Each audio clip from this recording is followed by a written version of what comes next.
Bismillahirrahmanirrahim. Assalamualaikum warahmatullahi wabarakatuh.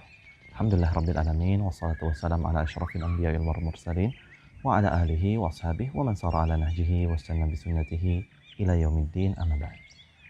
Para pemirsa yang dirahmati Allah Subhanahu wa taala, alhamdulillah segala puji bagi Allah Rabb semesta alam. Pada kesempatan yang telah lalu kita sudah mempelajari sebagian mengenai hukum-hukum yang berkaitan dengan puasa di bulan Ramadan. Yaitu kita sudah membahas pada kesempatan yang telah lalu golongan-golongan orang yang menjalani puasa di bulan Ramadan.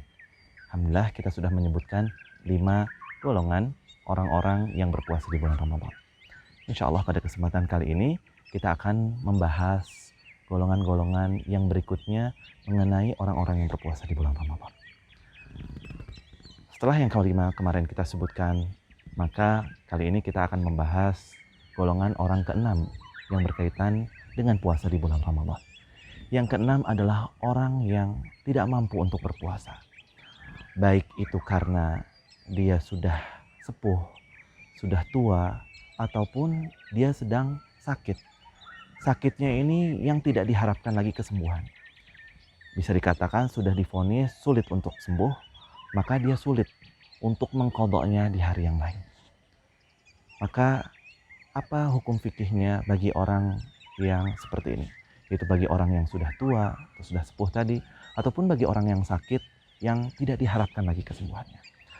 Tentunya mereka adalah seorang muslim yang masih wajib menunaikan ibadah puasa. Akan tetapi Allah Subhanahu wa taala memberikan keringanan, yaitu untuk bolehnya mereka tidak berpuasa di bulan suci Ramadan. Dengan catatan mereka harus membayar fidyah.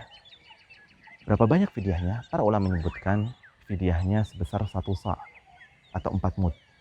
Berapa banyak 1 sa' atau 4 mud itu? 1 sa' atau 4 mud kurang lebih adalah 600 gram.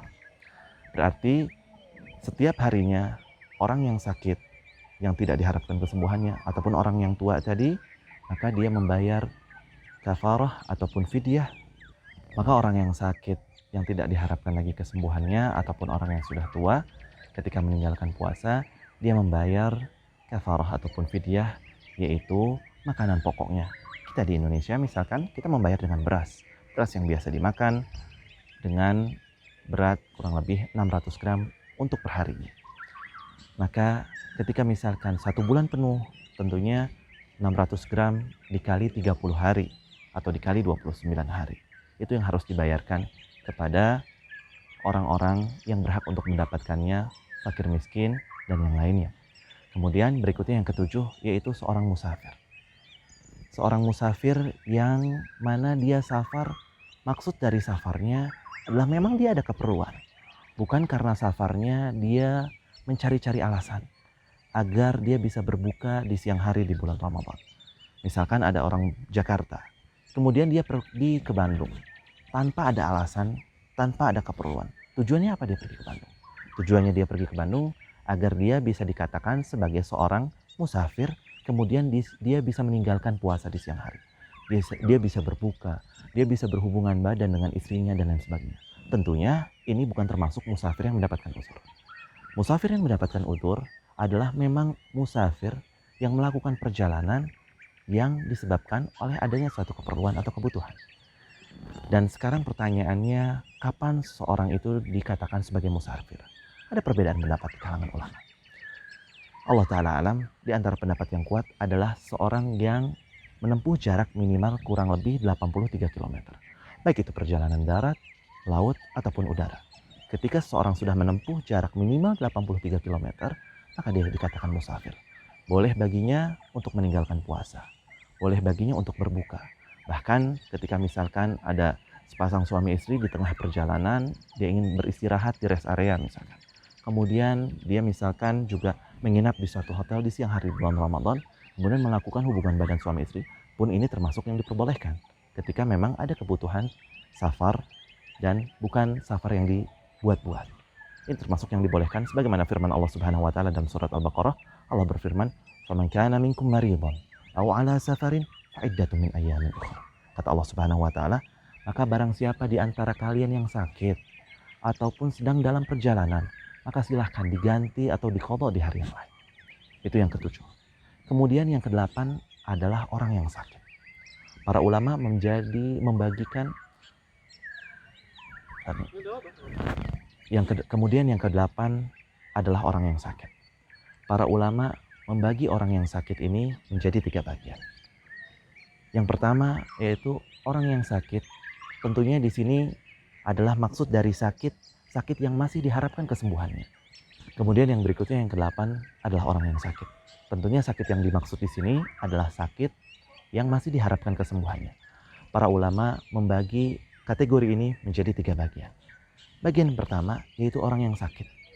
Dia tidak merasakan kesulitan ketika dia harus berpuasa. Dan ketika dia berpuasa pun tidak ada madarat baginya. Maka kasus yang seperti ini misalkan ada orang yang hanya sekedar batuk, pilek, flu ringan. Ketika dia melanjutkan puasa di bulan Ramadan, kemudian yang kedelapan adalah orang yang sakit. Tentunya orang yang sakit di sini adalah orang yang sakit yang masih diharapkan kesembuhannya. Para ulama membagi kategori ini menjadi 3 kategori atau 3 bagian. Bagian yang pertama adalah orang yang sakit yang mana ketika dia melakukan puasa di bulan Ramadan, dia tidak mendapatkan kesulitan. Juga tidak ada mudarat baginya. Misalkan hanya sekedar orang yang batuk, pilek, flu ringan, pusing.